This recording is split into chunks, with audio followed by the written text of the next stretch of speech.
Ninayo nia ya kuwa kati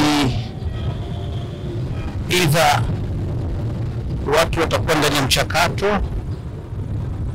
wa kuweza kutafuta nafasi ya ubunge jimbo la Kinondoni, kwa sababu tunafahamu utaratibu wa chama chetu cha Mapinduzi. Sio kwamba kuchukua fomu ndio kuwa mbunge moja kwa moja. Kuna utaratibu wa ndani ambao ni wa kisheria ndani ya chama chetu na lazima ufuatwe, na baadaye stage hiyo ikimalizika ndipo tunaweza kupata mgombea ambao ni wa kugombea nafasi ya ubunge jimbo la Kinondoni. Nimekariri sana au nimesoma sana ilani ya Chama cha Mapinduzi. Imenipendeza na nikaona kwa nini nisiwe mmoja,